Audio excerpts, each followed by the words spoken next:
CUPE Talk in the Atlantic welcomes you to a very special episode all about CUPE education.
President of CUPE New Brunswick, and you are listening to CUPE Talks in the Maritimes with Nick and Chris. Do you have any takeaways that you're going to be taking from the courses that you've learned so far? Yes. So I've done a lot of the single day training courses through CUPE already. And one of the most valuable things is speaking and discussing events and experiences with the other participants. And I would love to see more members get involved with anything, whether it's start out on a small committee. We want to see, Can you tell us a little bit about what you've learned here this week? It's a great learning experience, and as long as I've been around and involved, I'm still learning. I am Nicholas London, co-host of CUPE Talk in the Maritimes. I'm Chris Watson, president of the New Brunswick Federation of Labor and co-host of CUPE Talk in the Maritimes. Hi, my name is Brian Watson, former president of CUPE New Brunswick and now the producer of CUPE Talk in the Maritimes and across Canada. Wes Wills, Local 380 Vice President. Hey, this is Justin Spooner, Region DVP and First Vice President of CUPE 1253. I'm Shelby Dodge, President of Local 3226. Karen Tier, President of the New Brunswick Council of Nursing Home Unions. I'm Jamie Agnew, and I'm the President of CUPE Local 963, representing New Brunswick Liquor Store, retail, and warehouse workers. I'm Sherry Hillier, President of CUPE Newfoundland and Labrador, and General Vice President for the Atlantic Maritimes. I'm Cheryl Ann Keown, and I also sit on Local 805. Quay, hello. This is Kathy Johnson, President of CUPE 5446. Hi, my name is Dorinda Smith. I'm from Local 813. I'm Teresa McAllister, Provincial President of CUPE 2745 Educational Support Staff. Bonjour, ici Alain Soucy, membre du SCFP, Syndicat canadien de la fonction publique. Hey everyone, this is Candice Rennick, CUPE's National Secretary Treasurer, and you're listening to CUPE Talk in the Maritimes. Hey, this is Mark Hancock, CUPE National President, and you're listening to CUPE Talk in the Maritimes. And I am Nicholas London, joined by the Federation of Labor President here in New Brunswick, Chris Watson. Chris, welcome to the show. Thanks, Nick, for having me, as always. Join you alongside you on this journey. And thank you to our listeners and viewers who tuned in a little bit later in the week as we had a little bit of a glitch. But we're happy to be here tonight to bring you this wonderful episode that we are talking all about education. It only took 3 times, but we did it. We're here. And we're excited. Of course, it's Thursday, and we put out a show on Tuesday, which we are going to re-air that interview with the New Brunswick NDP President, Kristine Wickner, later on in this episode. But Chris, an entire episode dedicated to CUPE education. How exciting is that? Well, those that know me know how much I like my education, being a past member facilitator and, taking the organizers training, doing everything education. So this is very huge for me. I'm looking forward to the whole thing. And I know you've recently taken the education workshops, not only taken them, but also taken the members facilitator training. So I know this is probably just as important to you now as it is myself. It is. It definitely is, because once you take those courses, especially the facilitating course, and you see it from the other side, you realize the amount of work that goes into all of these workshops, and you realize how important it is to get those messages out to the members, and it makes us stronger all around. Yeah, you're right. And, when you say about making us stronger all around too, and that comes from a lot of it, one of the reasons why we're doing this is we're trying to increase participation into the education. And one of the ways that it makes us better all around is by doing that networking and connecting with all the other locals. So we're going to dive into that a little bit, on why the importance of that a little bit later on. Yeah, there's so much to cover. Clearly, Chris and I cannot cover, what has been, 40, 50, 60 years in the making of all these different things. But we are going to do our damnedest to cover as much as we can, express the importance of getting out, being a part of all these workshops, why you need to do it, all the way down to the work that goes on behind the scenes. I want to give a quick shout out. It's only right. First and foremost to Chrissy Pascon, mainly because I love to take the credit. I really would. But Chrissy looked at me and said, "Have you ever thought about doing an entire show on education?" And it was like, no. And I know that Chris and I have done a lot of different things, but this is not one of them. So hats off to Chrissy. I know you have a few things you want to add in there. And I want to say thank you to Pat Roy for having confidence in you and I to produce this show and get it out and express to the members the importance of all of it. Yeah, absolutely. I know I've had the pleasure to not only be able to call Chrissy a friend, and participate with her at AGMs and things like that, but I've also had the privilege to facilitate alongside Chrissy at some education courses, at some week-longs, things like that. So again, thank you, Chrissy. And again, thank you to Pat as well, doing all the work as our education rep. But I also just wanted to do a special shout out to Louise Furlot, who was the education rep at the time, who called me and gave me my opportunity to become a facilitator. So thank you, Louise. It's so important that we thank those that came before us, because opportunities that come up, you may never get them. So when that opportunity is there, it's important to thank those who came before you, that helped put you in these positions. I know I'm extremely thankful. I absolutely love CUPE. I love the structure. I love everything about it. Hence why you and I are here live on CUPE Talk in the Atlantic. I do want to say to you very quickly, I waited to tell you this on the air.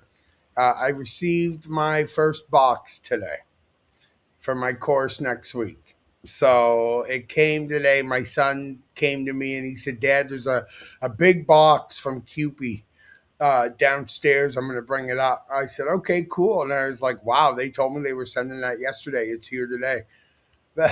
That's really good service. Yeah, and you're right about it being big, right? Because that's one thing and people don't know, like when you talk about behind the scenes, is as a facilitator, you get this big box of stuff and you open it up and you get one package and it's facilitator's notes. And it says how to distribute, how to deliver the content, to say what to do, everything like that. But the only way that these things work, and I touched on this in the beginning, is through participation. That's right. You can sit there and you can have us rattle off all the says and do's, everything that you want. But unless you're there to participate in the group work and the activities, it's not going to be as successful. So we need you, the members, to come out and start getting not only yourselves educated, but make CUPE education successful as it always has been. Absolutely. That's a lot right there. The one thing I want to talk about, and I know how near and dear it is to you as well as it is me, is hearing from different education reps and different people, member facilitators. Participation isn't there right now. It's not good. We need to inform the members the importance of getting out to these education workshops hence why you and I are here tonight. But Chris, when I say that to you, what's the first thing that you think of when I say that the member participation just isn't there at the workshops right now? Well, I'm going to be absolutely honest. The first thing I think of is I don't want members automatically to think, oh, they're just doing this so that they can drive up the education and they're being told to do it. No, we're doing this because we care. And that is 100% true. And, you know, education is really, it's one of the most important things that you can do when it comes to being active, because education is what's going to teach you all about your proper grievance procedures. It's going to teach you all about your health and safety. It's going to teach you all about pensions. It's going to teach you about trustees training, your bylaws, your financials, your public speaking, your recording secretary. It's going to teach you how to be an effective activist and an effective leader. So there's a whole range of different courses that I would consider a necessity in order to be an effective leader. Yeah, I agree 100%. I know my first thought was we need to get that participation there because, you know, at the end of the day, prior to me becoming an activist, and I always use myself because I'm a great example. I only started becoming, majorly into the activism in 2021 during the big strike here in New Brunswick. But prior to that, it wasn't that I didn't have a lot to say, but I didn't have any knowledge in which to speak of on different topics. So, as I've taken so many education courses, week longs, facilitating, becoming a facilitator, organizing, you realize just how important these things are. But Chris, I want to get right into it and break it down because one of the biggest things that we talk about is like bargaining and negotiations. And CUPE offers a huge range of different workshops in that department. Right now, when you're talking about those, I want members to know too that it's not just, you know, for executive members to learn how to bargain. If you're a member and you're, you know, thinking about getting active, things like that, or you just even want to know how the bargaining process works for your own basic knowledge, you know, take the training. And, you know, if it's offered at nighttime, I know, Nick, you're going to touch on this in a little bit, but if it's offered at night, it's on your own time. Usually, if you're not working, no cost to your local. There's never a registration fee for any CUPE education. But, you know, if it is on your work time, then obviously get to your local meetings, get it all approved on whichever way you do it. If it's pre-approved in your budget, then, you know, there's a whole different way of doing it for each local and sector. But, you know, if you're interested, take the time, go learn. Because, you know, even just having an understanding of the bargaining process is going to make you a little bit stronger, even to explain it to family, to friends, anything like that. Because sometimes a lot of people just don't know. But the only way you're going to know is by taking this education. Absolutely. I'll read off just a couple from it. Again, Chris and I would be here all year long if we literally broke down every single course. And it's just not going to happen. But let me read off just a couple. And the first one I'll read is at the bargaining table. Super important when you're at that bargaining table, and they're offering you a full course on that. Bargaining basics, and of course, strike preparation. And just those three alone, Chris, are super important for any member. Like, you know, hey, like you said, if you are interested and you just want to get involved and you want to learn, that's what CUPE education is all about. Right. And the best part about taking a course like that before getting involved even is you might take it and say, whew, this is way too much for me. I'm going to leave this to somebody else. I'll still show my support, but I'll leave it to somebody else. Or you might take a course and say, hey, this really piques my interest. I want to get involved a little further. Maybe I'll think about getting on a committee and learn a little bit more, or maybe I'll do this or that. And it's always good too. When we talk about courses and people getting knowledge, if you're a new executive or if you want to get involved, but this is also for people that have been around for a few years, we'll say, because, you know, courses and everything change all the time. right? The material gets updated. And we're going to touch on this too. One of the ways it gets updated is through those evaluation forms. And we're going to talk about the importance of evaluation forms. Yeah. But one of the ways it gets updated too, and it modernizes, is again through participation. Because the way that the education works is you work with other members from other sectors and other groups. And when people are there, they're giving perspectives from social development, corrections, DOTs, education, nursing homes. You're getting all these different perspectives, and you're getting collective agreement language, and you're sitting there and you're talking about it, because we can sit in our own silos all we want and talk education when we're with education. We can do the same when we're with nursing homes, and we can do the same when we're over here. But the unique aspect of CUPE education is everybody works together. And that's what the labor movement is about, right? Working together.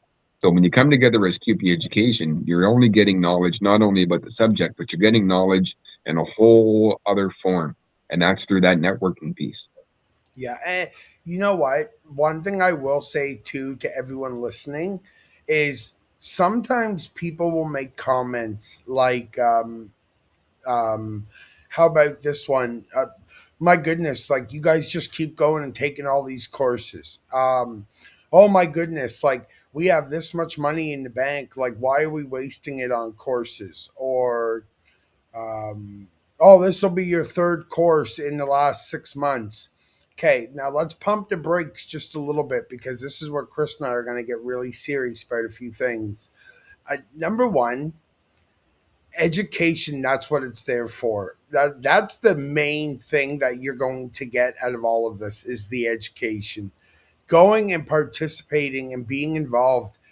Don't ever let anyone make you feel like you shouldn't do it, or maybe I shouldn't bring it up. Maybe it's a bad time. There's no bad time for bringing up education. Chris, you used to tell me all the time, get out and participate and go to workshops. You will learn, you will develop, you basically create your own character, because as you become more involved. Go ahead. No, that's right. And what's the other thing I told you? Don't say no. Never say no. I know. Never say no. No, and I joke about that, but it's one of those things in the labor movement, right? Because you're always being voluntold to do stuff and everything. And I mean, if you're really passionate about it and you really want to get involved, just don't say no. That is a very true statement right there. You told me that back in 2023. Don't say no. Never say no. And the thing is I'm not sure you and I would be here today if I would have said no along the way, because you said doors will open if you put the time in and you work hard. You will get somewhere. It's going to take some time. You're not getting there overnight, but you were right. And one of the things with that, I know, people's lives, people have busy lives, people have, things on the go, and sometimes it's just not feasible. So when I say don't say no, obviously there's going to come times when, Yes. Life happens. But that's one of the good things now when we're talking education is, if you're not able to take time off work or things, if you can't have babysitters, whatever the case may be, when it's offered online, it just opens up a whole new set of doors for receiving education. Not only are you going to get education and get members from around here, but it also enables you to connect with members from all across Canada.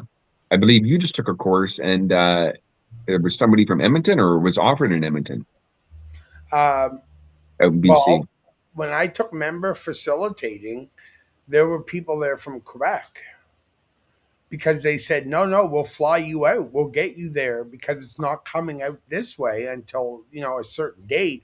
But let's get you in there now and get it done. And this is where CUPE should be applauded for, because when they say they want to get you trained for something, they go above and beyond to get you trained for something. And they do not take a shortcut. And that's the thing with the facilitator training, right? Is they take it so serious that they fly the members to take this training in from all over Canada to one location and train everybody at the same time. And then everybody gets dispersed back into their areas. And then that's how the member facilitators do that. But when it's offered online, it's open anywhere.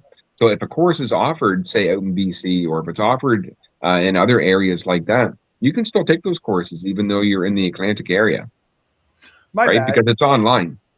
Yeah, my bad. Is that what you were making reference to? It A few was, but minutes it's ago? okay. See, we No, just tie it all back in together. Yes, you're right. I took anti-harassment and bystander training 2 weeks ago, or a week ago, last Thursday actually, and it was offered in BC. But because it was online, me and the VP of 380 and a co-host on this show, Wesley Wills, we jumped on and did the training, and they were amazed that we were there from St. John, and it was like, listen. I don't care where it's offered. If it's online and we can be there, we're going to be there because education's key, man. You're going to learn. Now, one of the cool things, and for those who know me too, know that I like to do things in person because, as you know, when you're doing it in person, and this is just my way of thinking, I can better gauge the room myself. You can kind of feel the energy, you can see things a little bit better. But one thing I do like about the online learning is it does put everybody at a little bit more of a relaxed atmosphere because you're still in your own environment. And when it comes to the breakout rooms, when we're normally having groups and assigning groups, with the breakout rooms, what's going on a lot of the time behind the scenes is your co-facilitator. While one of them's teaching, the other one's creating the breakout rooms and putting everybody where they need to be. So that way, when it goes off, everybody, the countdown goes in, and then you just, boom, you're off to your breakout rooms. So the training even that we received with that, right? And that was all because of COVID. I remember taking the online training on how to teach online. And, and that's just something that it just shows how quick to adapt CUPE was at that time to make sure that members were still continuing to be educated, even though we weren't meeting in person, because it's still very much a necessity, and it's so important, right? Because we know government managers are continuously being trained, so we need to make sure that we are continuously being trained as well. Well, here's what we're going to do. We're going to take a quick break, Chris. When we come back, though, we're going to talk about steward learning series because stewards change often. How important is it to keep up to date, understand what it is that you're doing in that role, and how you can help represent a member. Chris, stay with us. We'll be right back after this. At Higgins Insurance, we understand that protecting what matters most, your family, your home, your livelihood, is not just a policy, it's a promise. As a trusted provider serving Atlantic Canadians for over 25 years, we're proud to offer personalized coverage tailored to your unique needs, whether it's auto, home, or life insurance. Our team is committed to transparency, reliability, and exceptional service, ensuring peace of mind through every stage of life. Let Higgins Insurance be your partner in protection. Because when it comes to your future, you deserve nothing less than confidence. The official insurance of CUPE Talk. Attention vehicle owners? Tired of juggling tire issues and car maintenance? Meet Discount Tire and Automotive, your one-stop solution for comprehensive tire and automotive services. From top brand tire sales to expert installations and repairs, we've got your wheels covered. Our experienced technicians handle oil changes, brake repairs, and alignments, ensuring your car is road ready. Desire a smoother, safer drive? Discover competitive pricing paired with exceptional customer service. Don't wait. Schedule your appointment with Discount Tire and Automotive today. Drive with confidence, knowing your vehicle's in expert hands. Come in and see the team, and remember, Discount Tire and Automotive is an official sponsor of CUPE Talk in the Maritimes. And we are back, and Chris is eating. That's okay, Chris. Everyone's got to eat at some point, and in our lives, it's go, go, go. So you throw some food in there when you get a sec. You know what, though? It was something healthy. It was a piece of cucumber. You see, that's what I thought you looked good today. It must be because you're eating cucumbers. Good for my complexion. Keeps me, yes, right? yes. Keeps me healthy in the winter here. Oh, goodness. Oh, goodness. Anyway, let's talk steward learning. Super important. You know this. You have been a shop steward. I have been a shop steward. And just as quick as can be, someone new wants that role, they come in, maybe they're not educated, doesn't mean a thing, because this is where CUPE comes in. And it's your job as a steward to make sure that you have the education you need. So you want to get out, Chris. Let's talk a little bit about stewarding.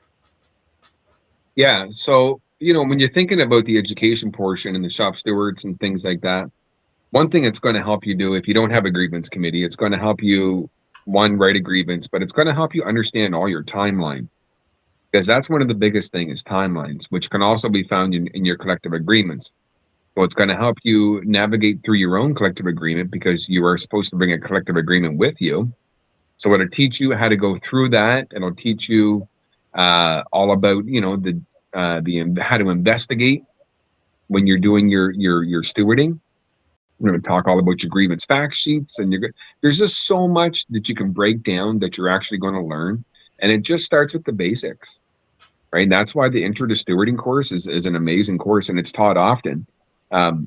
Yes, it is. Because, and because it's just such a good, solid framework type course, right? It just kind of builds the foundation when you're doing that stewarding, which is why it's called Intro to Stewarding. But there's a lot to it. Yeah, like, again, multiple different categories under the brand Steward Learning Series. I'll again name off a few.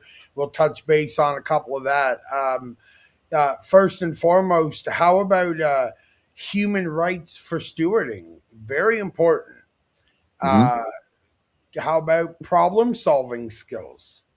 And of course, representing members. So, Chris, as well as I do, human rights for stewards, that is like the ultimate. You want to know all that information.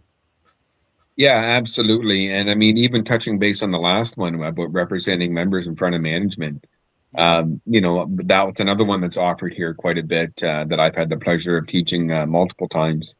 And again, a lot of the time, when you teach the course, again, it's the say do. But what makes that one interesting is when you get talking and you hear about different employers and how it works from different workplaces, and you kind of problem solve a little bit together, and you come up with solutions on how to tackle these sorts of things. We're not saying for the members to go in and do this and do that, but we're saying these are some things that I did in my workplace that worked. These are some things that I tried that worked. And these are some proper procedures and protocols to follow when you're in meetings with management. And a lot of the time, there's some people get shy when you're doing the role play, but there's role play and stuff involved. Sometimes with CUPE Education, we like to get you up, moving around, get the blood flowing. But at the end of the day, you want to make it relaxed, but throw them into some real life type scenarios. So there's some real good role play in that one where somebody gets to be the member, someone's an observer, someone's a team of management. And, it just gives you the ability, one, to go over the top and it creates a little bit of humor in the class. But it really just shows you how, when somebody can say something, whether it be the member or the manager, and you got to think fast on your feet on how you're going to do, tackle this and what angle you're going to go to. And it's just going to show you how, when you go back to, again, Intro to Stewarding, and you've done your grievance fact sheets and you've got your information, how that's going to help you now when you come to the representing the members in front of management course, right? So every course you take ties in together somehow. So the more courses you can take, the better educated, obviously, you're going to be, but the more effective you're going to be. And the other great thing, too, with stewarding, guys, this goes for every course, to be honest, but you're all there for the same reason. Always remember when your nerves are up on your way to a meeting, to a workshop, remember, if anything, you're all there taking the same course. So if they say we want you to role play, remember you're not the only one in there that might be nervous. Also, you are not the only one in there that is taking this training, and you're all there for the same reason. So always remember that. And I will say that our member facilitators, I can only speak for the Atlantic because that's where I'm at 99% of the time, but they are awesome. And when you talk to them and you tell them how you're feeling, they will adjust in the moment just to make sure that you're okay because they care. And I can say that. Right. And that's why when we start our facilitating, we go to those discussion guidelines, right? Which the class makes up themselves. And that's how, when we start, everybody has the ability to go, okay, what needs to be in this class for you to be an active participant and learn?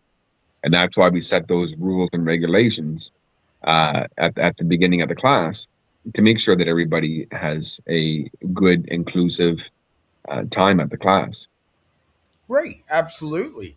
Another great one too, Chris, and it's filled with different parts, is health and safety. I mean, that's a serious topic. It is a very serious topic. I know Brother Pat could talk a lot about this himself. He was the health and safety rep for us. And I did some workshops with him on health and safety, but you can't speak enough about health and safety. I mean, you could speak about, they're all amazing, right? But health and safety, I'm just going to do a little plug here as well, Nick. And obviously those who know, next month, April the 28th, is the day of mourning. And it's the day to remember those who have been injured or killed in the workplace. So when we think about health and safety, we want to make sure that, when that day comes around, that we're not reading off anybody's names or trying to remember anybody that's been injured. We want to make sure that everybody knows the proper procedures when you go to work, when it comes to health and safety. We could talk about the right to refuse, because a lot of people maybe don't understand that process. They just think that, you can say, I'm not doing that, I'm refusing, and you walk away and away you go. Well, no, there's proper procedures and protocols and all these things. And these courses teach you all about that. Yeah, they do. I'm going to, again, name off just a few because there's a lot. It's funny because when you say health and safety, I'm going to read off psychological health and safety and violence prevention in the workplace, and then joint health and safety committee training. So, why I did it that way was because health and safety, I don't want people to think health and safety is only about something falling on you, or you get a shock on something, or you fall down a set of stairs because something was in the way. There's more to it than that.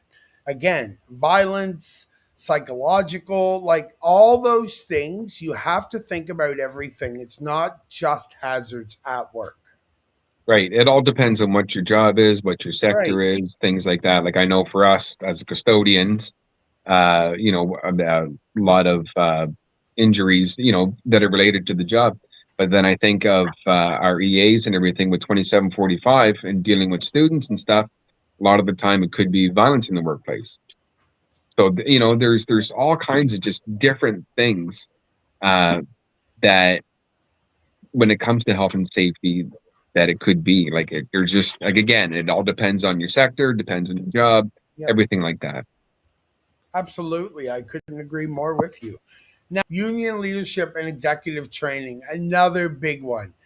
My first thought is new, young union leaders that are just getting going in the executive roles. This is where you need to take advantage of education, because there's a lot of things you're going to learn that are not only going to be beneficial to you, but beneficial for your members and beneficial for you to help your members on a daily basis. Chris, what can you say about union leadership and executive training?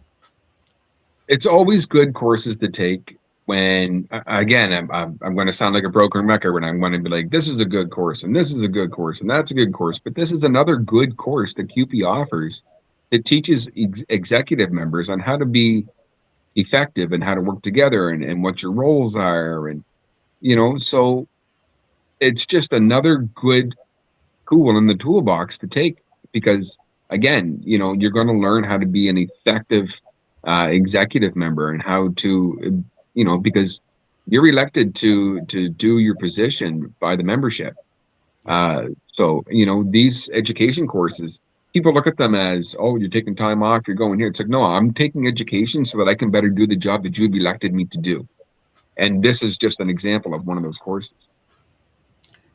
I couldn't agree more with you. I'll read through again a few of them, and you'll understand the importance of it. All of you will.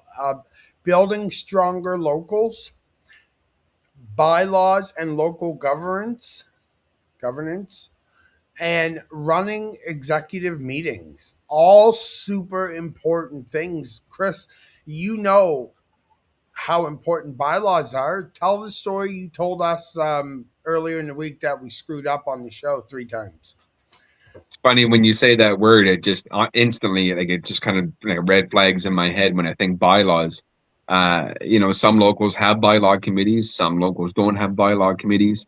But you and I were talking about the importance of bylaws, because the bylaws basically are the governance of the local. They'll tell you what time your meeting starts. It'll tell you all your meal allowances. It'll tell you basically how your local is to run. But one of the most important things with the bylaws is we just had a CUPE National Convention happen. And one of the things you're going to want to do is, after these conventions, is you're going to want to get these bylaw committees and stuff together, and you're going to want to review your bylaws to make sure that they're concurrent with the updates to the National Convention that happen within the Constitution. So, your bylaws, they can't be conflictive. So that's why it's important to make sure that everything is up to date and current. There's always changes every 2 years. So you should always be reviewing your bylaws at least every 2 years. But you're going to learn all this in the education course. You really Not that will. we don't want you to come listen to CUPE Talk in the Atlantic to find out, but we want you to take the education course because it's going to be a little bit more in depth. And we so do. That's why we're putting this up again. If you scan that QR code, it will take you directly to the CUPE Education page. And you can go through it. When you go there, it's by province. So you can look through everything. It will tell you everything you need to know. If you're interested, take it back to your local. Say, I want to take this training. You are allowed to do that. You are a dues paying member. You are allowed to do that. Does it mean you're going to get to go? Maybe not. That's not for us to decide. But it is important to bring it back to your local and say, I want to take this education. And even if you're looking at the course too, and you're seeing, shoot, I really wanted to take this, but it's not on there. If you can get enough people together, reach out to Pat and the education department, because chances are they can put some facilitators together and they can make sure that you get that type of training. It just needs to make sure that there's enough participants in the class in order to do it. But, if, like I said, if it's not offered and you want to do it, reach out, find out how, because it can be done. Yep, most certainly it can. Member engagement and communications. I like this one. I said to you a couple days ago, I'd be willing to fly all over the country just to do each one of these courses because I would love to take all of them. I'm just going to read them off. Not all of them, just a couple, of course. Public speaking, media training, and digital communications. All right down my alley. Chris, what are your thoughts when you see all this? I think those are huge. I think the public speaking one, to be honest, I'm going to go out on a limb here. I just wish that one would be offered a little bit more. I find that one there could be a very, very beneficial course. Not only, as an executive member, in the workplace on learning how to public speak, but it can be used on a whole magnitude of different platforms. It can be used to lobby your MLA. For certain issues. It can be used to lobby your MP over certain issues. It can be used to lobby your municipal council over certain issues. You can use it to lobby whatever the case might be. I'm using lobby a lot because, we're going to be a lobbying, I'm sure, here coming up on different issues. We just had a lobby day take place with the CLC in Ottawa. That's right. But, when you take these courses, you're not only learning how to make things better for your own local. But, Nick and I talked about it. We talked about, there's a quote that I like to use. It's in my email signature. I used to see Brother Bob Keys do it. And, it speaks volume on the quote. So I'm going to read it off now. And it is, education is the most powerful weapon which you can use to change the world. And that was by Nelson Mandela. And that couldn't be any more true. Because, like I said, you can not only put this in place within your workplace, but you can also use it within your community. And if you use it within your community, you're making change, not only for yourselves and your members, but you're changing it for your family, your friends, everybody. The thing is, and you've heard Chris and I say this as well about having all these tools in your toolbox. You're only benefiting yourself, your members, you're benefiting when it comes to having to represent members, stand with other leaders. All these things will play a part. And this is where, again, CUPE Education prepares you for so many things. Pensions and benefits. Chris, you sat on the pension committee. Am I right or wrong? Yeah, I was on the Pension and Insured Benefits Committee for Right. CUPE New Brunswick. Thank you. But you sat on that committee because you understood how important it is. So when you see the training, how important is it to you that people get out and realize, hey, take this training? Well, I'm going to tell you something. You know, not only was I on that committee and everything, but taking that training also helped me, because at that time I didn't know that later on in my activism career, I was elected as the vice president for Region E for CUPE 1253 and sat on the executive for them, but also was elected within that council to sit on the pension committee. And now you're looking after the pension for, 3,000 members across the province. So when you're taking this training, you're taking it for yourself and for something small, but you don't know what you're going to get into later on. So when I take that type of training, here, it helps me better prepare for when something comes up over here, because now I'm involved in this part and I can say, I remember from training, X, Y, Z. So that's why it's important to take stuff, because you just don't know where your activism career is going to take you. That's the best part, though. It really is the best part, is your activism career. It's a glass ceiling.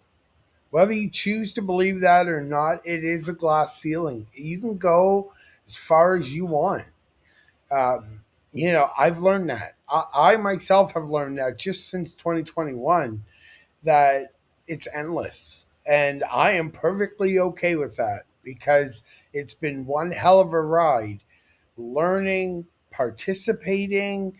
Now I'm a member facilitator. I'm an organizer. You just can't beat it. Chris, before we start talking about conventions and stuff like that, I have one more real important one too, and I saved it for the end purposely. And that, of course, is anti-racism, equality, and human rights. Something that, I'd argue that these are the most important workshops that, maybe CUPE offers right here. Especially because every day things change. Every day in life, things are changing. We're adapting to new ways. And again, CUPE comes right out and says, hey, we got all these different training for these things, and it's there for the taking. Yeah. I've taught some of the courses when we're talking about combating racism in the workplace. And, it kind of takes you where, you might be in one of those fight or flight situations where you need to stand up for something. And, when you take these courses, it just gives you the basic knowledge and the skills on kind of what to say, how to go about it, and do it in a proper way.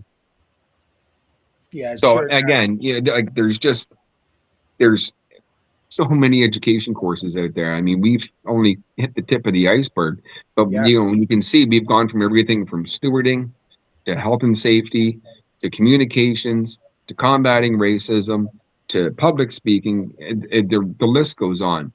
So, when you're thinking CUPE education, or if you're thinking, geez, I wonder if they have this, look it up. Chances are they probably do. Chances are you're right. Let's take a quick break. When we come back, we're going to wrap up the education special. But I will say this, I feel very confident in saying this. I do feel like there's going to be a part 2 to this sometime down the road, because like Chris said, we didn't even crack the tip of the iceberg. So Chris, hang tight. We'll wrap this one up after this break, and then we're going to talk a little bit about convention season. Charred Oak Designs creates custom, personalized gift products.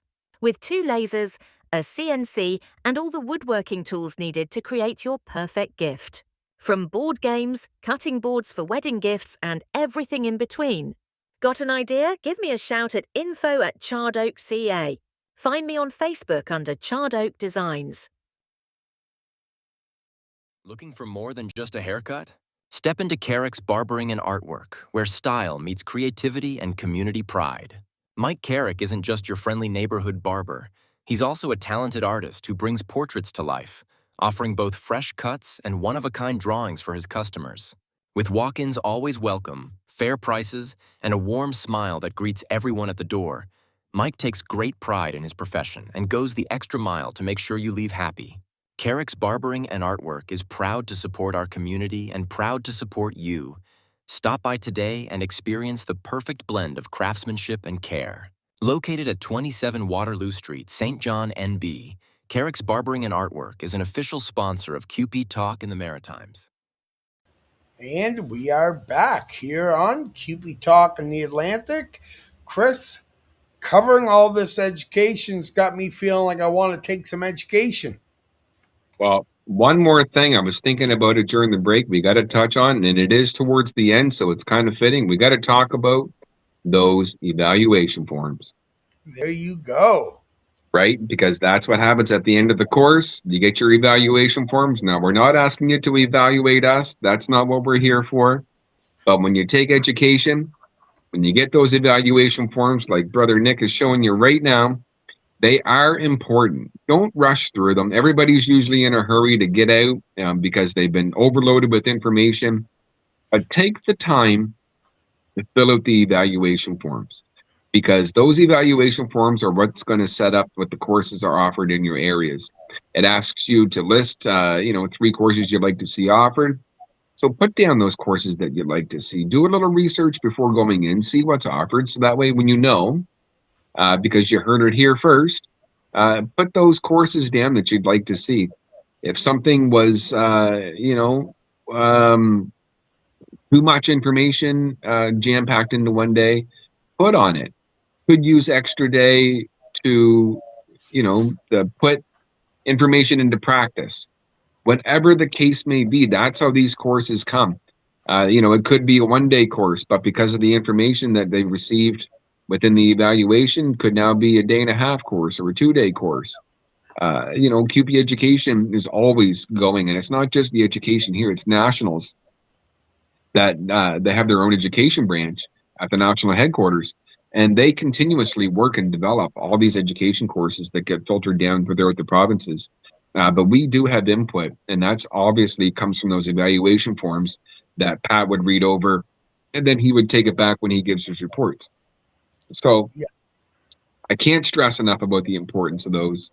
And obviously when it comes to, comments about the facilitators, those who have been in my class, I usually give out a couple candies so I get good words. No, I'm just joking. But but it's always good, because it's good feedback for the facilitators too, right? When you're looking at it, if there's something that they need to fine tune themselves, if you're looking at the charts and somebody said on there, couldn't see the charts. Well, as a facilitator, well, it looks like I need to make my letters a little bigger. So just put it in there because it's important. Right. And the thing is, no one's in trouble. No one's going to be in trouble. This is simply to be beneficial to you and beneficial to the member facilitator. And then it helps. Why does it help, Chris? Like you said, it goes to where it needs to be, and maybe they need to make changes to the course, add new wording. Maybe it needs to be 2 days instead of 1 day. That's the beauty of it. There's a full breakdown to those evaluations. You don't even have to put your name on the thing. Right. You don't even have to say your name. They're cool. They don't mind. They just love your participating. That's it. They love it when you participate. It's really that cut and dry. Now, I do have to say, because you didn't know this, I was reading off my page, right? The page that we had that I did up. Okay. Mm-hmm. Totally forgot that under my notes in this, in my block here, it is fully covered, like 4 pages of notes. So while I was reading off that, I could have broke everything down by bit for bit for bit. It's just funny because, we get going and you don't even realize all the stuff you have. We're very fortunate to put this show on for everyone. Yeah, no, we are very fortunate to put this show on for everyone.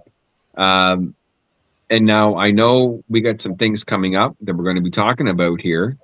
And again, the very first one I think that you're going to be talking about is like a form of education, because it is the CUPE New Brunswick Young Workers Conference, which is going to be very educational for the young workers. Nick, why don't you tell us when that is? That is actually coming up on the 14th and the 15th of April. And anyone that was listening to our show a few weeks back, Emily Cormier, who is a representative for the young workers with CUPE New Brunswick, she actually talked all about this. Yes, April 14th and 15th, the Young Workers Conference. It's going to be huge. I can't wait. It is. I know we're excited at the Federation. We talked about it. It was brought up underneath the reports for CUPE, and we were so excited about it that we passed a motion to send our young worker representative, Riley Hallahan from Public Service Alliance of Canada. He'll also be in attendance for this event. So those who have young workers who maybe haven't registered yet for that, please send them along, because it's going to be an excellent day, couple of days of education. And, we got the CUPE New Brunswick, which we're going to lead right into because we're talking about all the conventions. Those who know the springtime, it's convention time.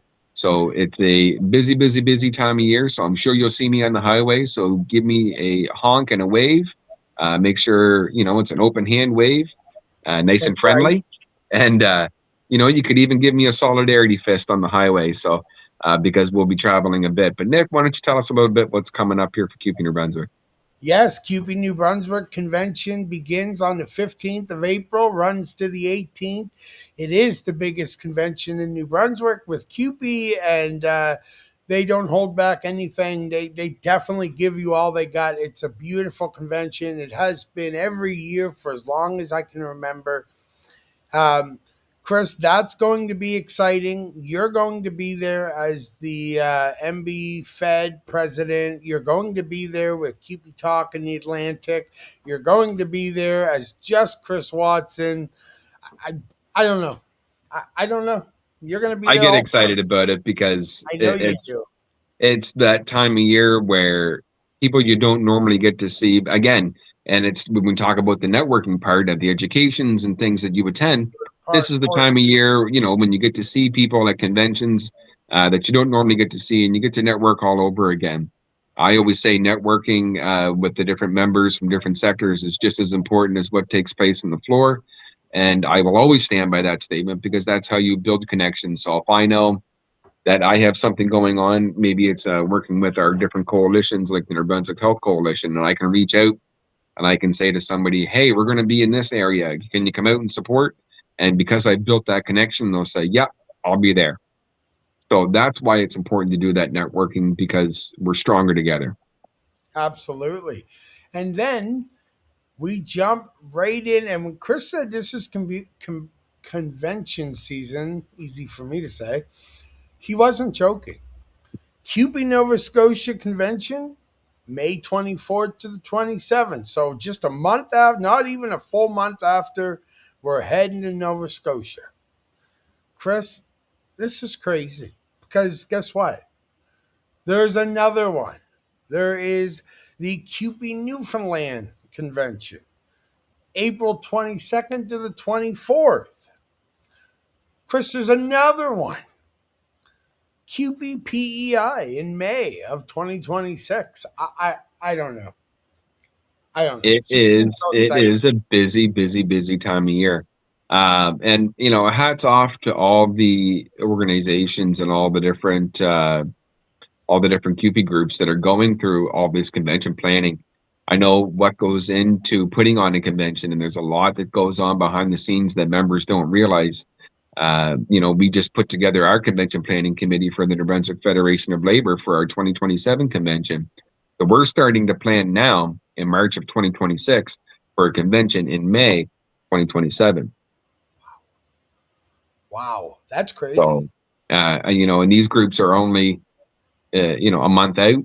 So I can just imagine what kind of chaos is going on behind the scenes. But nonetheless, hats off to them. I can't wait to partake in it. I know I got 2 invites today to speak at a couple of AGMs coming up. So I look forward to that as always. And not to mention the fact that even though we're naming off provincials, that's not including all the different AGMs for locals. That's a whole different ballgame. Chris, you just brought up one by saying about being asked to speak. And then I just thought, you know what? I know of 4 of those just in the next 2.5 months. Right. There's one I got asked, CUPE 1253, I got asked to speak at theirs. Their AGM is in May 8th, 7th, 8th, and 9th. But on the 9th, I actually fly out to Winnipeg to the Canadian Labour Congress convention. So it's speak on one of those days prior, and then it's fly right off to this. So it's not only is it busy here in the Atlantic, it's busy everywhere, because now we have a CLC convention also thrown into there, which you'll be at as well as the St. John District Labour Yes, Council I will. president. I'm looking forward to that.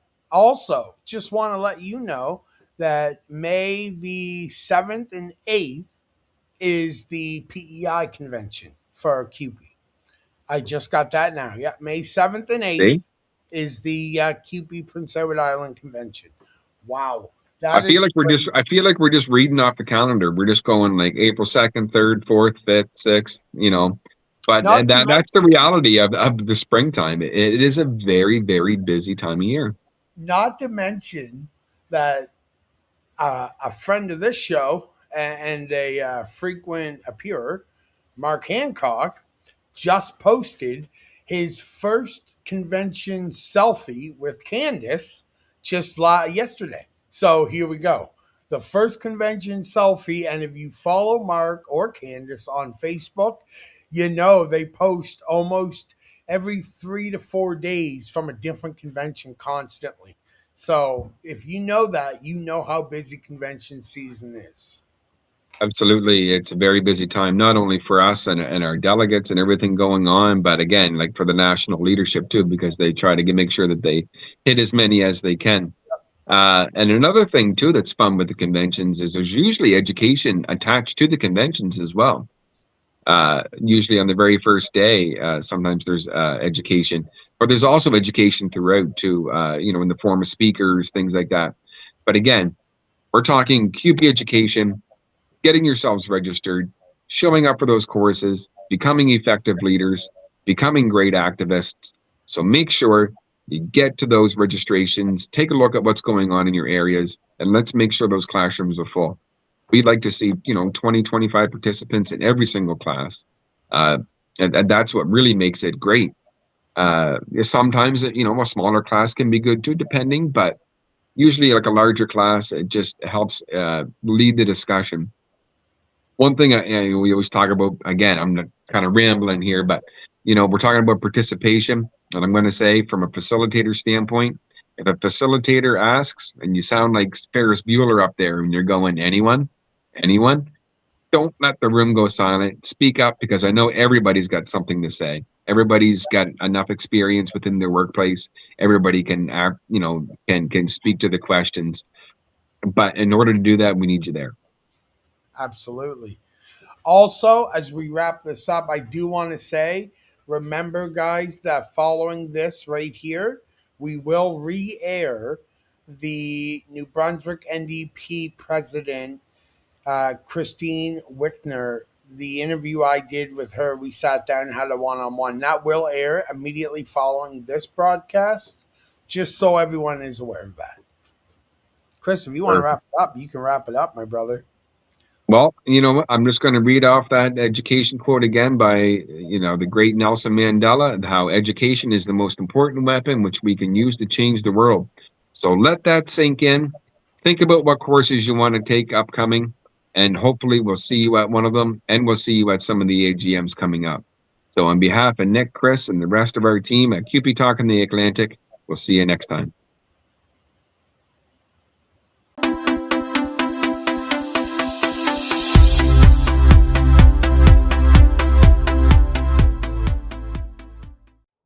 Welcome to the show, guys. I am Nick London, the co-host of CUPE Talk in the Atlantic, and I'm joined now by Kristine Wickner, who just happens to be the New Brunswick NDP president. Kristine, welcome to the show. Thank you. It's a pleasure to be here.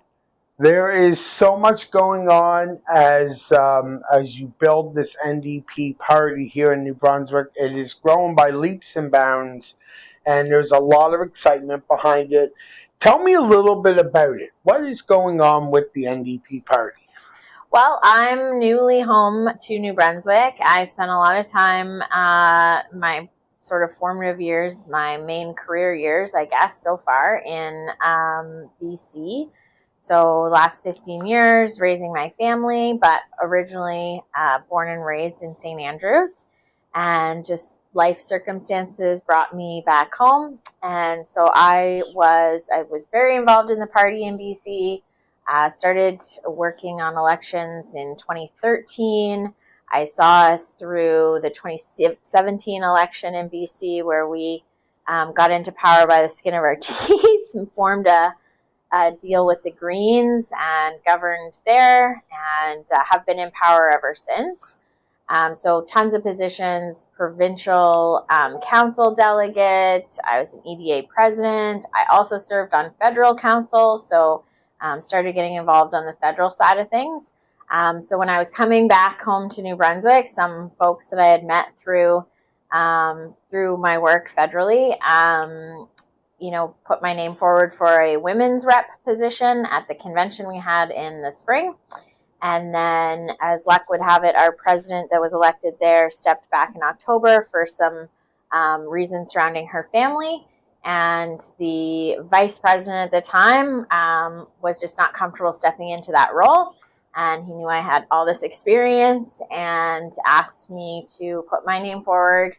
And I thought about it, and it was a big decision because I have a lot going on in my personal life. Obviously, like, moving a young family across the country is not exactly an easy task, and just settling in, and I had some personal stuff happening. But when I realized that, the federal leadership race was well underway, and we had these 5 great candidates who I honestly love every single one of them. I think they'll all play a fantastic role in rebuilding the party on the federal side. And with every, that's the thing about leadership races. That's what makes them exciting, is that it's an opportunity to increase your memberships. And so the unique situation of there being a membership drive happening that we don't even have to do anything about, right? It's basically a membership drive done for us, which I'm sure you guys can appreciate. On the union side of things, yes. It's a big effort, right? So for a small party, for us, that's kind of struggled the last little bit, it's just nice to have them out there doing that work for us. But then, because of the unique relationship of the NDP being the one party in Canada that has a federation between its federal and provincial wings, people often don't realize that they're a provincial member as well. So I just thought it was too exciting an opportunity to pass up. And we've been working really hard ever since to just, like, as those memberships come in, talk to folks, tell them about, educate them about the fact that they do have a provincial party and a voice in it. And that's why we did that event here in January, where we could sort of tell people about some of the changes we're bringing in, how we're moving forward into 2026, introduce folks to our executive, because there's some great people that have been doing a ton of work for a long time. So basically, if people aren't aware of the history, there was, some troubles. That's what I like to call them. I'm a good Irish girl, and so that's what I've started calling them, is the troubles. We can talk about Cardi days or not, preferably not. So there was a point where we were at risk of not being a party. EDAs were not filing the proper paperwork that they needed to file. Like, there are a lot of rules to follow to be a designated party. And Elections New Brunswick was like they were going to fold us. And a small, mighty group of people, Isabel, our treasurer, being one of them, Josh Floyd, like they really worked hard to just get us to the place where administratively we could exist. And the fact that we've been running candidates the last couple of elections is, under those circumstances is really phenomenal.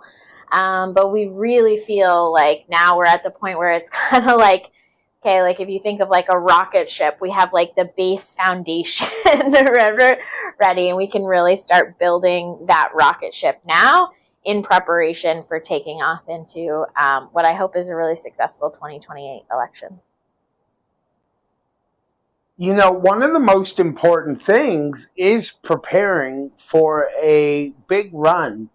But I want to go back because you said something there about being here in January, the presentation, showing a lot of different things that were going on and changes that were coming. I want to talk a little about that.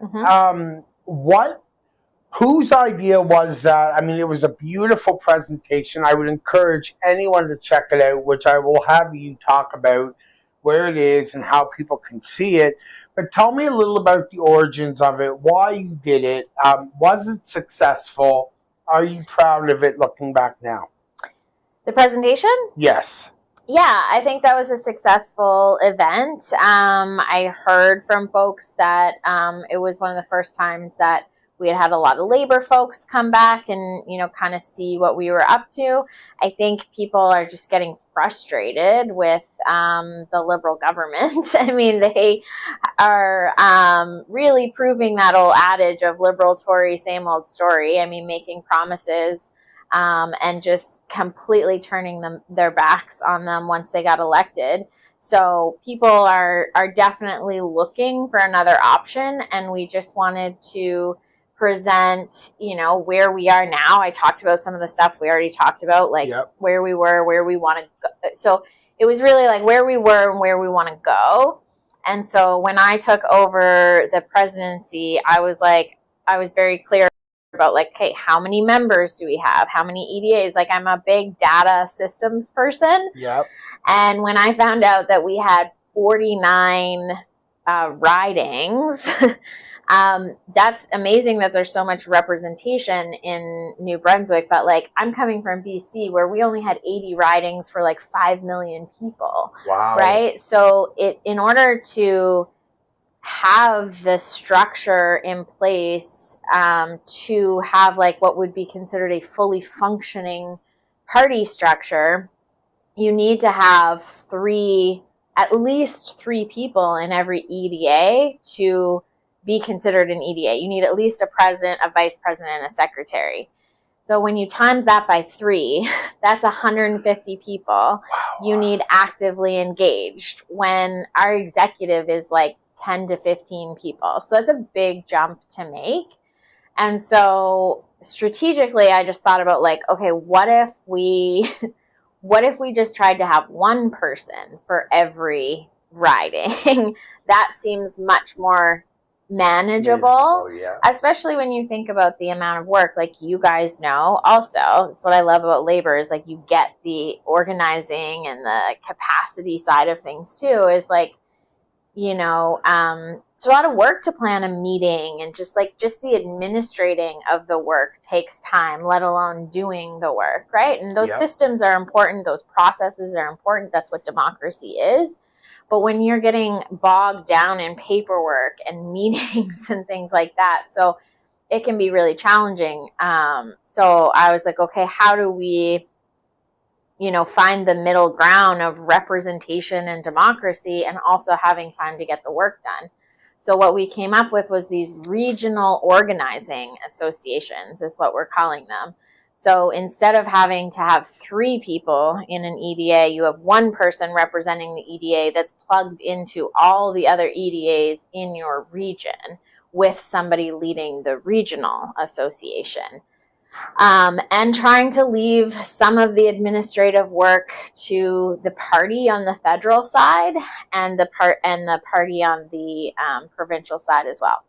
And the other thing about these regional organizing associations is we are putting a focus on having federal ridings also. So in one regional association, you'll have 10 to 12 provincial ridings where you'll have a rep for each, but you'll also have the two, I think it works out to 2 federal ridings each in each region. So you'll have somebody that, usually there's somebody, some of us are a little bit more inclined to federal politics, whether that's because of the jurisdiction that they have or whatever it might be. Like I find labor folks are often more provincial because we like CUPE is more like healthcare, education. Those are all provincial mandates.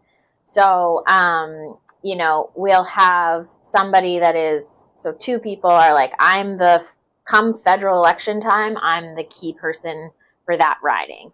And then for when it's provincial election times, those people that represent their riding will be the representation. So I think that in terms of whether the event was successful, I think it was good to start that conversation with people and explain, like, because before that we were having a lot of people that were like focusing on, like, there was a lot of pressure being put on forming EDAs. And I was like, why are we, it's almost like walking before you crawl. Do you know what I mean? Like jumping to having 3 people that have to start having meetings. And also, I'm going to be honest, our membership was pretty low. So at some point, it's like, who are you the president of? If you only have, like, if there's only, you know, there's a lot of, our membership is primarily in the Moncton and St. John area. So if you're out in a rural provincial riding and there's only 5 members, like, what are you, like, we need to have that person focused on organizing and getting more members. No, that's right. Before we make them president of something, right? And the thing is, organizing is so important. Right. And so it's just, that's like I think it's a huge shift from what I've seen of the party, my experiences in the party. I did not want to replicate that model of people becoming administrators versus organizers. People administrate between elections, and then election time comes and those administrators turn into the election planning committee, and they haven't exercised those organizing muscles you know, we have not been organizing in between elections, and that's very problematic for a party that wants to, like, mobilize the grassroots. You can only mobilize what you have organized. Right. No, that's right. And so that was actually one of my criteria of taking on the presidency, was that a group of us took a program called Organizing for Power. And it teaches principles of organizing so that we have a shared language. We know as our executive that, and that's part of the culture shift away from administering to organizing. So yeah, I think that, so the event was successful in explaining that model. And now what we have coming up this weekend is a couple of events. One is our provincial council meeting. So it only happens once, it's quarterly. So this is the first provincial council meeting of the year that we'll have on Friday night. And we're inviting any member to attend. We've put it out to our new members. Like I said, lots of new memberships being taken out to vote in the federal race, which is exciting. And we have lots of people like, yeah, I'm interested. And those people will be eligible to be put into those positions. So it's kind of like we've put it out to the universe, and now we're filling those positions. So it's exciting.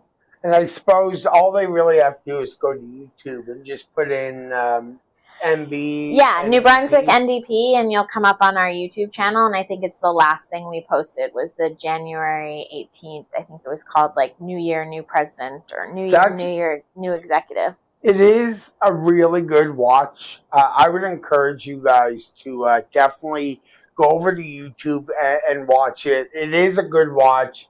And it really put things in perspective for where the New Brunswick NDP party was headed. So, I mean, I can say that. I was here. Mm-hmm. So I seen it in person, and I was very taken back by it. Thought it was wonderful. It was really well put together. Thank you. So what is going on in Prince Edward Island? I know there was a leadership event. Could you tell me a little about that? Yeah, so I'm really passionate about building together, with the regional model, as well as just, the Maritimes and Atlantic provinces were so close. I think we should work together. And so when I saw that they were having a leadership event, I think they called it a leadership convention. It was a great morning. We similarly heard some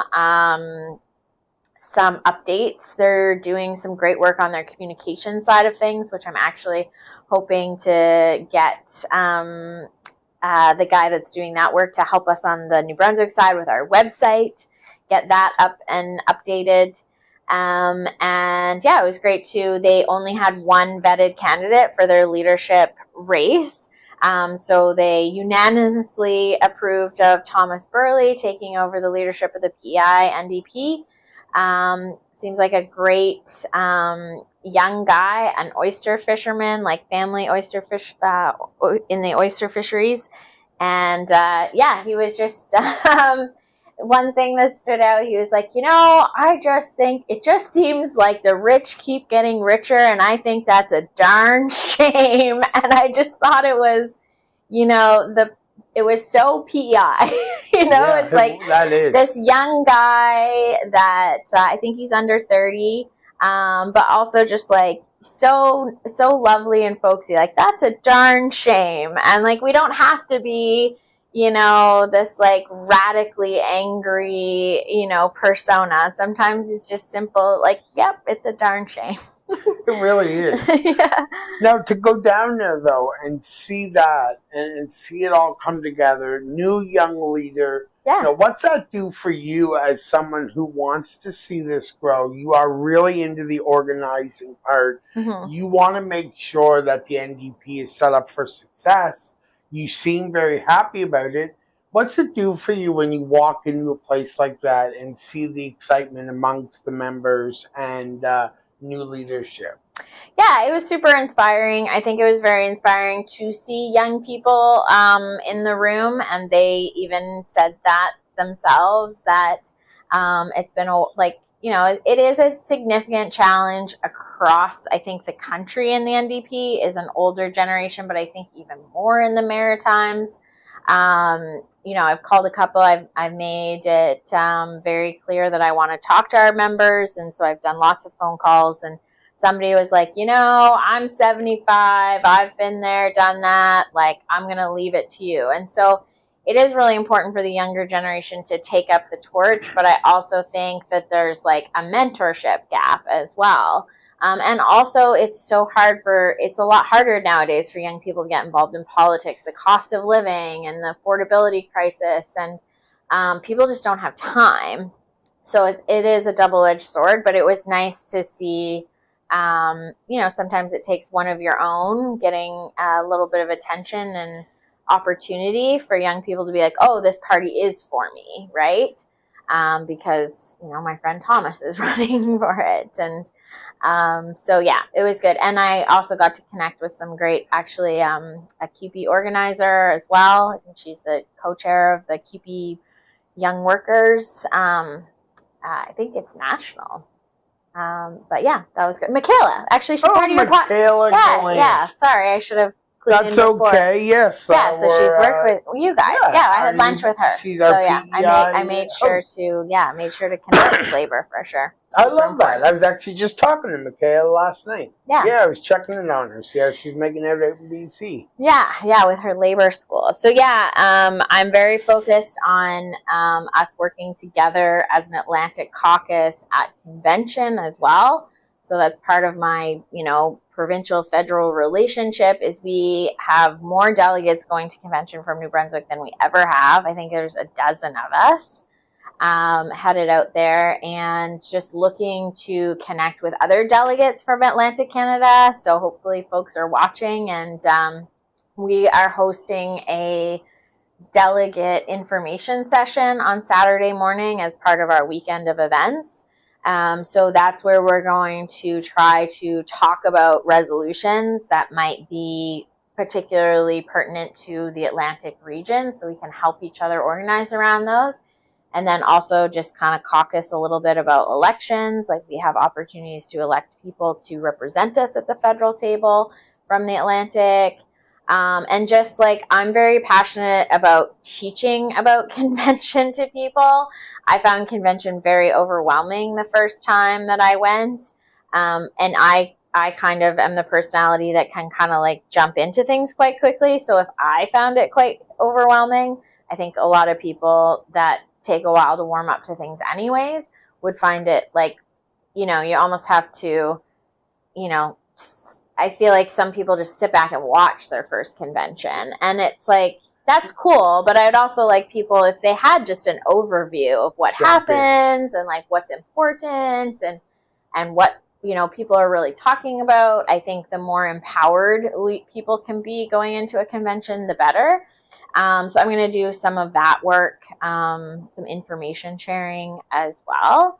I'm super excited about a resolution around sectoral bargaining that is floating around. Nice. So the idea is that if you're going into bargaining and you are a unionized worker, but a sector, there's a certain percentage of employees in a sector that is if it's the same sector and there's a certain percentage of employees that are ununionized, you can actually bargain like with those employees. Okay.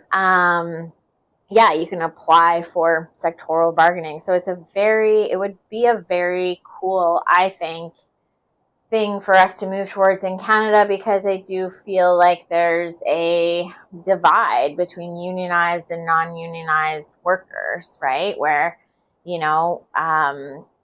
it's really just about like that whole saying, like a rising tide raises all ships, right? Mm-hmm. Yeah, so right. The more people that can bargain together, the better. And I think it would really help to repair some of those relationships where it's like, well, why do they get that? Or like, I do the same job, but they get paid more because they're unionized. And it's like, that's sectoral. Well, one of the things you said right there was building relationships, which you are very big on. Yes. So let's talk a little bit about that. Why is it so important to you to continue building these relationships?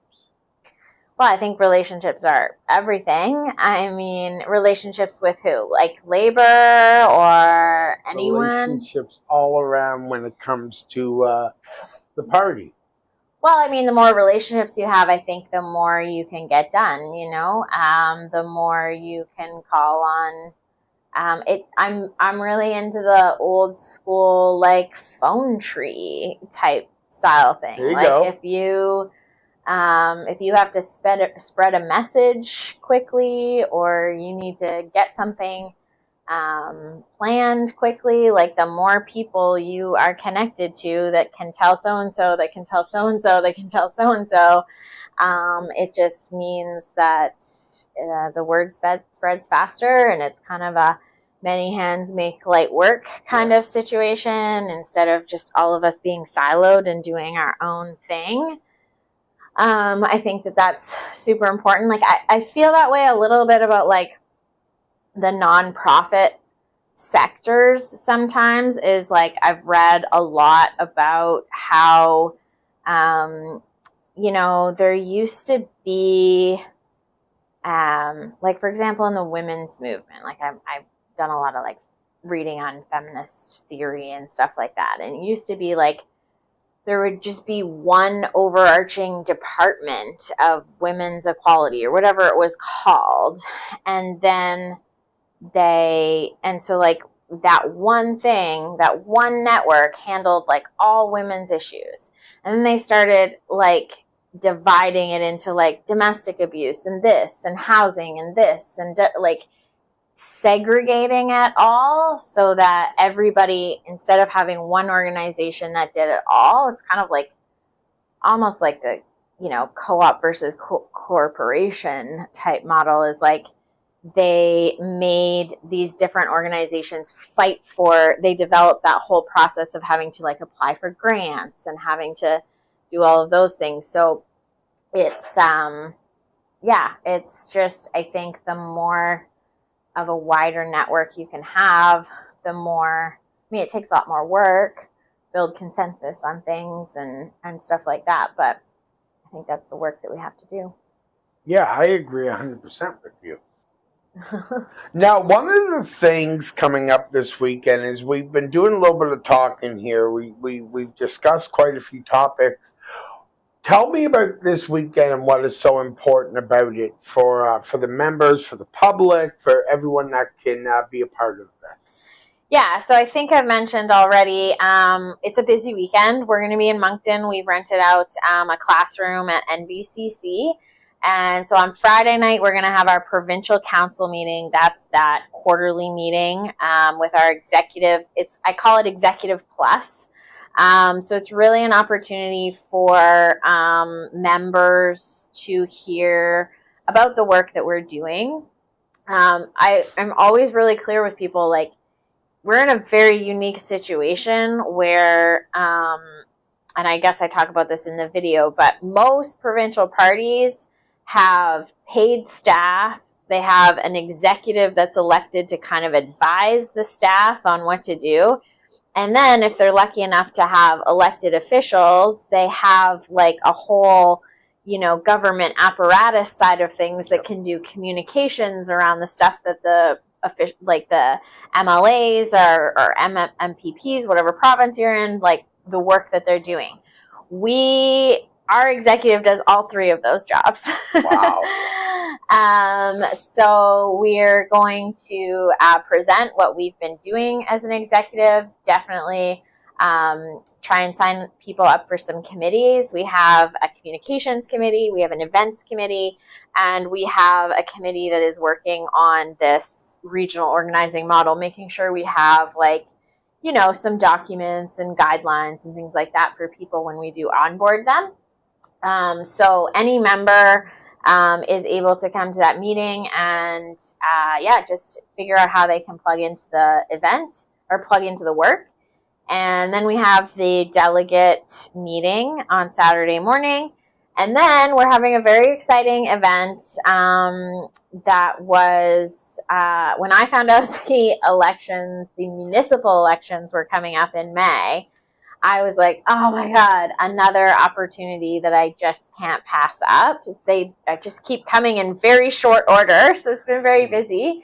But I just can't give up an opportunity to organize around such an important level of government. I mean, municipal politics is it's bread and butter for people. All of that, it affects more things that people interact with on their everyday life than any other level of government.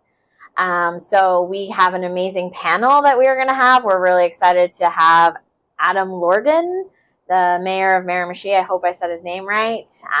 My neighbor, actually, Rebecca Merzarel, was elected to city council in Victoria. Okay. I think it's she was on a council of one of those sub-cities, Sucre Saanich, I forget.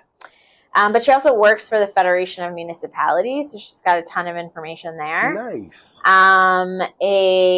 Somebody that's been doing the District Education Council position for 25 years. Wow. I don't know if people know much about that position, but it's basically you represent your school district on a board. So for the different districts.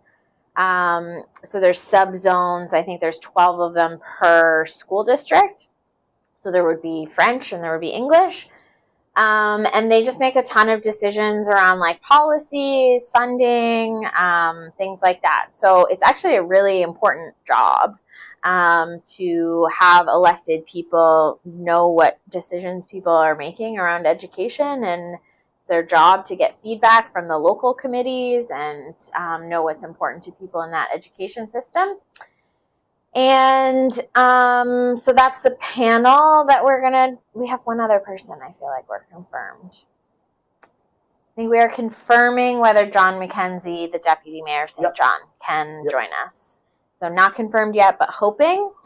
And then after lunch, we are going to move into that Organizing for Power program that I talked about. I'm going to teach the general theory, general concepts of it. And one of the things that we talk about is issues, issues-based campaigning. Let's take away trying to elect a person. Let's just connect with people on the issues that they care about. And so we're going to break into regional regional groups in those groups, like according to the regions that we have for our associations. And we're just going to brainstorm issues that we think are super relevant to those regions and just start the conversation about what a campaign would look like. So like, what does a pharmacare campaign look like? Because I know that's something that labor is super interested in. What does a housing first campaign look like? Those types of things. And then we have some really great people in our organization that have a ton of experience. One of those, Michael Morrill, he goes by Lefty. I don't know if you know him, but he's done a ton of organizing in the States. Used to work for Ralph Nader. So he's going to take us through, okay, you know what your issues are. Now, what are the tools that we can use to do something about those issues? So does your issue need a town hall? Like, does your issue need more public education before you can get people to sign a petition? Or is your issue so hot that you could totally get somebody to sign a petition? Like, where are you at, and what are the tools you can use to move that issue forward? Right.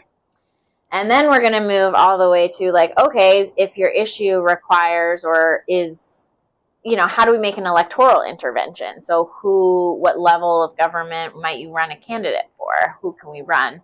And if people... So on Facebook, people can watch and keep up with what you guys are doing. Yep.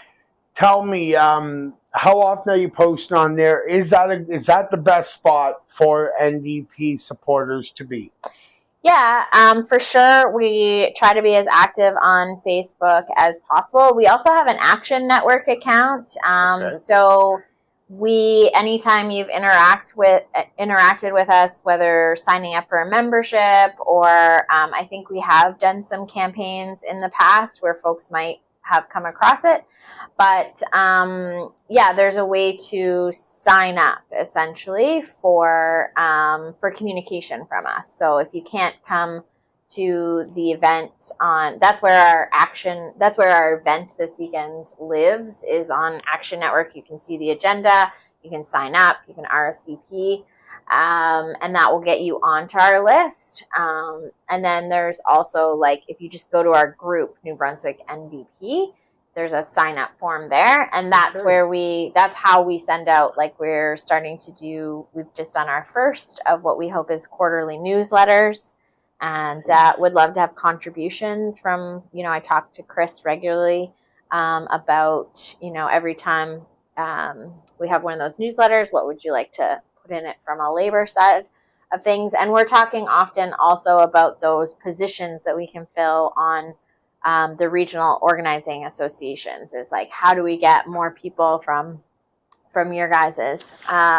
I think you're doing a great job. I mean, you guys are definitely getting more and more support every day. I mean, make no question about it. You're doing an amazing job. Yeah. Now, our leader. Yes. Here in New Brunswick, Alex White. Yes.